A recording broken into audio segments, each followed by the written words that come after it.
Important disclaimer: this podcast may contain content, language, and discussions that could be unsuitable for certain audiences. Listener discretion is advised. The views and opinions expressed by the hosts and guests are their own and do not necessarily reflect the views of the podcast platform.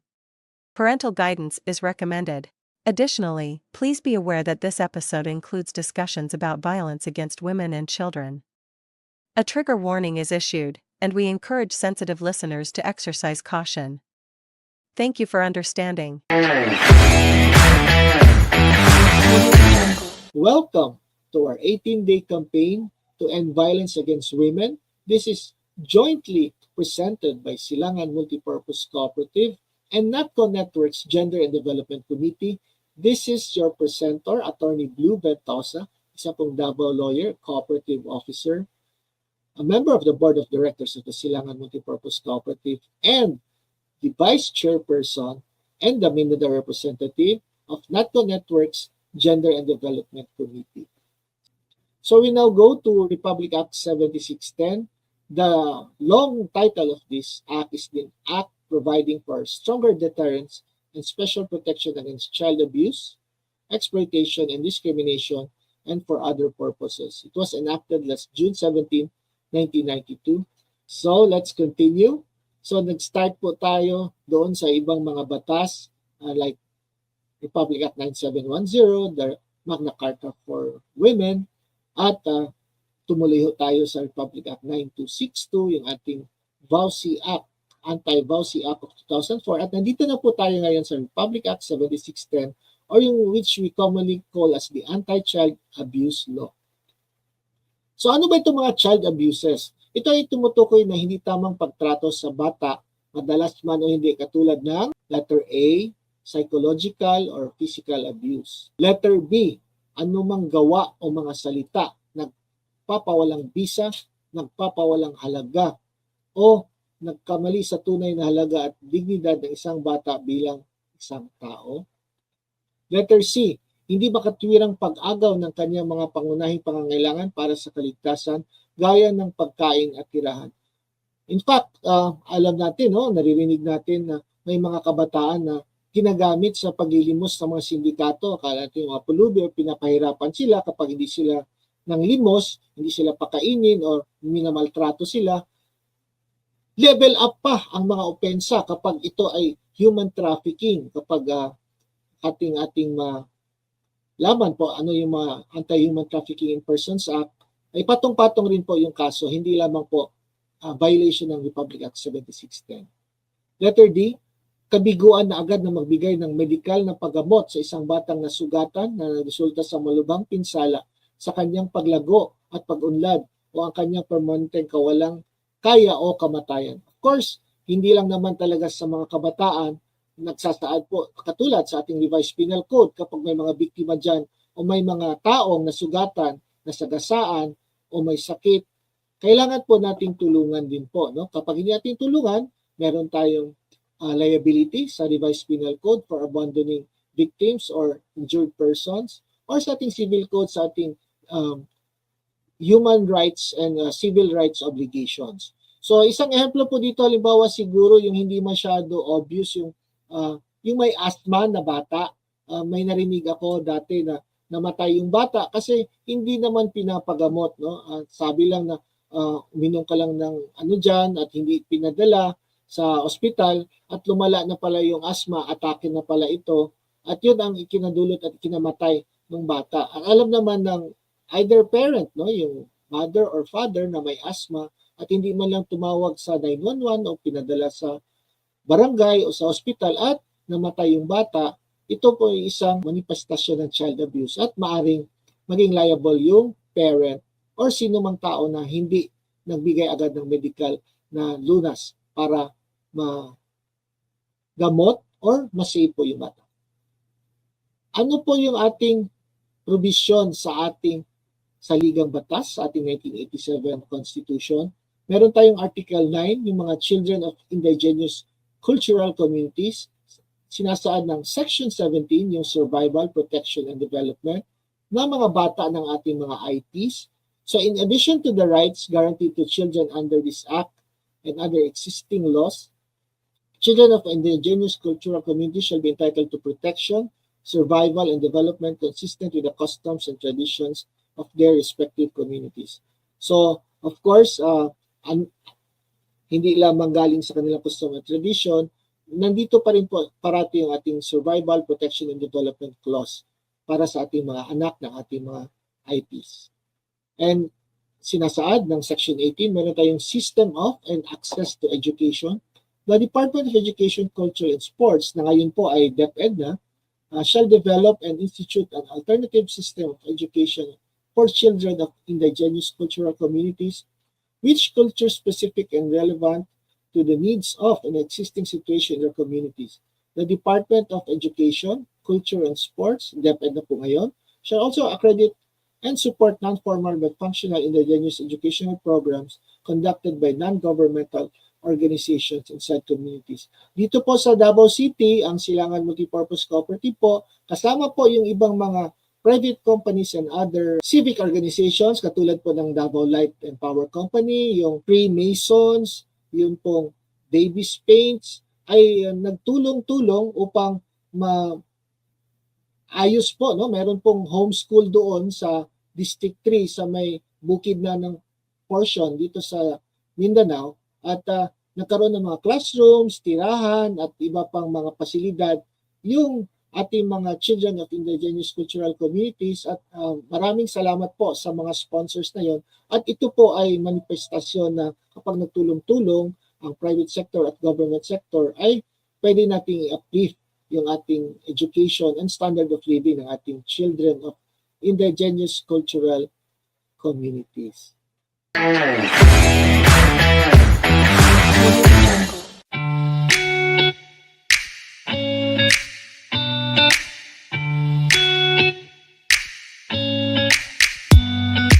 You are watching the continuing 18-day campaign to end violence against women, jointly presented by Silangan Multipurpose Cooperative and NATCO Network's Gender and Development Committee.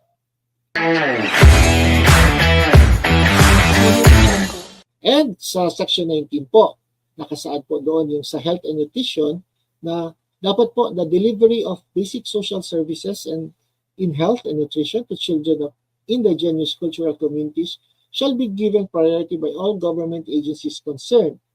Hospitals and other health institutions shall ensure that children of indigenous cultural communities are given equal attention in the provision of health nutrition services to children of indigenous cultural communities. Indigenous health practices shall be respected and recognized.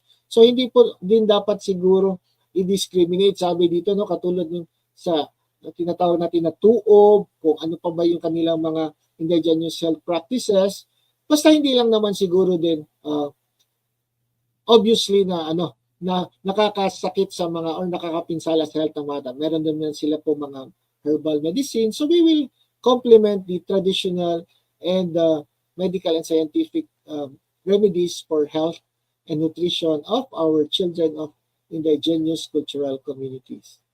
Ayan, and last, Section 20, discrimination. Children of indigenous cultural communities shall not be subjected to all forms of discrimination.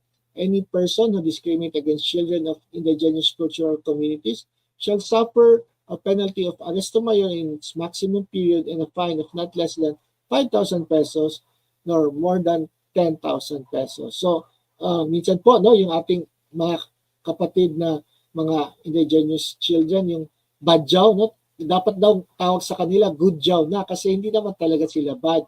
Bakit ho ba sila ito ngayon malapit na magpapasko, bumababa galing sa bukid at pumupunta sa syudad, manilimos. So I think kailangan din sigurong i-address po ito ng ating government. Hindi lamang yung ipapatupad agad yung anti-mendicancy law, bawal magbigay ng mga abuloy or gifts para sa mga bata, pero doon pa lang sa kabukiran, doon sila pumunta at bigyan nila ng human needs, no? Hindi lamang kapag Pasko, maybe all the year round. Ang dami-dami namang budget po ng ating gobyerno. And alam ko, marami din po dyan ating mga kasamahan sa cooperative sector na nagtutulong-tulong din po.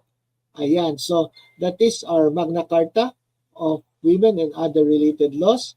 So this has been our 18-day campaign to end violence against women on November 25 to December 12, 2024. At tayo ay nag-discuss about the frequently asked questions of Republic Act 9710 or Magna Carta of Women and relation to Republic Act 9262 and RA 7610. So this has been your presenter and host, Atty. Blue Ventosa of Silangan Multipurpose Cooperative. See you next time. Bye-bye.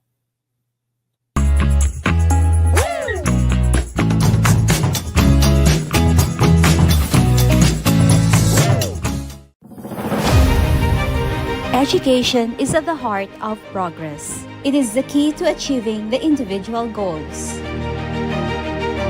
and the driver for sustainable development.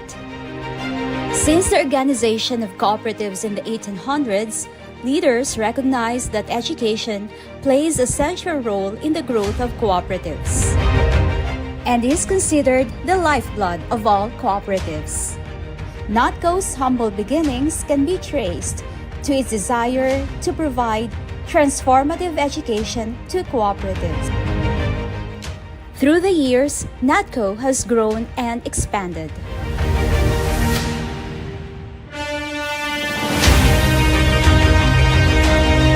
It chartered new paths, forged new partnerships, and embraced a more inclusive and holistic development approach. Amid the changes, it remained true to its core and steadfast in its belief that education is the primary driver of sustainable development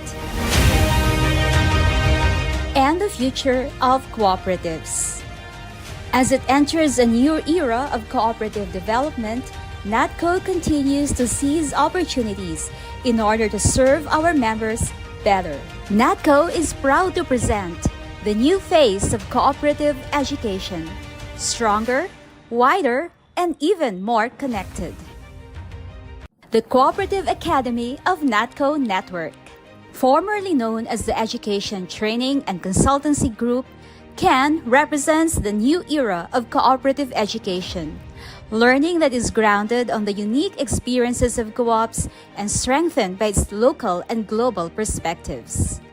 Recognizing the rich diversity of cooperative learning, 𝐶AN serves the cooperative sector through its 4 units: advocacy, consultancy, knowledge resource center, and training. The advocacy unit is composed of 3 teams. The Children and Youth Team, which aims to prepare the future members and leaders of the co-op and ensure the co-op's sustainability through its flagship programs, AFLA-TOON, AFLA-Teen, and AFLA-Youth, anchored on the laboratory cooperative setup. The Gender and Development and Women Enterprise Team ensures a holistic approach to development, where diversity is encouraged and inclusivity across programs and services are promoted, all geared towards the social and economic empowerment of all cooperators. The Diaspora Program recognizes the significant role of the overseas Filipinos in local economic development through cooperatives, while the Climate Action Program promotes environmental stewardship and climate leadership as a primary responsibility of cooperatives. Consultancy Unit offers an extensive and wide array of management and consulting services. It aims to respond to the needs of cooperatives with more complex operations while maintaining adherence to prudential standards and strongly rooted on co-op values and principles.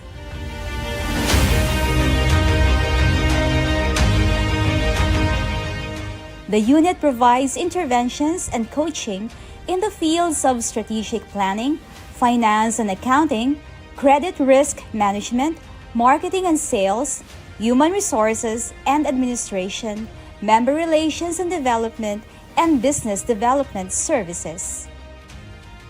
The Knowledge Resource Center is a knowledge management arm of the network and the think tank of the Academy. It creates, sources, conducts inventory, and archives knowledge resources. KRC also manages the e-learning system, using technology to advance borderless learning through various partnerships like TESDA. The training unit builds and enhances the competencies of the cooperative leaders and employees through education and training services. It offers competency-based trainings for the board of directors, CEOs, managers, and employees so they can be strong, stable, and sustainable in providing services to their members. As an accredited training provider by the Cooperative Development Authority, the training unit is authorized to conduct the required training for cooperative leaders, managers, and other employees. The unit also provides support to cooperatives in developing their manual of operations. This 2024 and in the coming years, 𝐂𝐚 will embark on a journey of transformation and innovation, unveiling a series of major initiatives to elevate its services and impact within the NATCO network. Innovative approaches will be implemented, starting with the addition of the Registrar and Admin Unit, where streamlined processes and heightened efficiency become the new norm. Another groundbreaking move is Talent Acquisition, Assessment, and Testing Center, a hub dedicated to identifying and nurturing the best talents for the cooperative sector. Being steadfast in its mission of building safe and sound cooperatives, the Remedial and Recovery Unit will be formed as a sub-unit under the consultancy. This unit will take on the crucial role of rehabilitation and restoration, offering support and guidance to cooperatives facing challenges, emphasizing recovery and resilience. To enhance the knowledge management and sharing system and standardize the learning materials and resources, a comprehensive service catalog will be developed. This will provide a reliable and comprehensive source for cooperatives seeking guidance and information.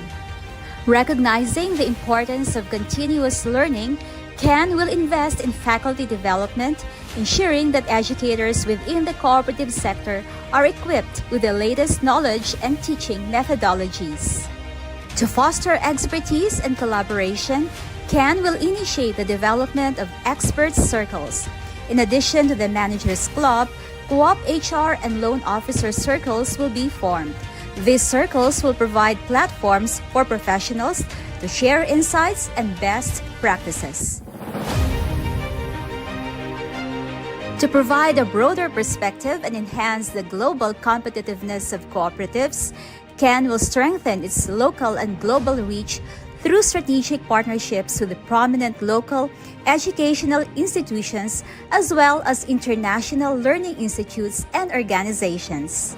To recognize partnerships and collaboration as a driver for development, 𝐂𝐚 will introduce its recognition and awards program that will further build and sustain partnerships. With its various initiatives for 2024 and beyond, 𝐂𝐚 endeavors a holistic and forward-thinking approach to cooperative development, encompassing organizational restructuring, knowledge standardization, global partnerships, and relentless commitment to excellence and sustainability.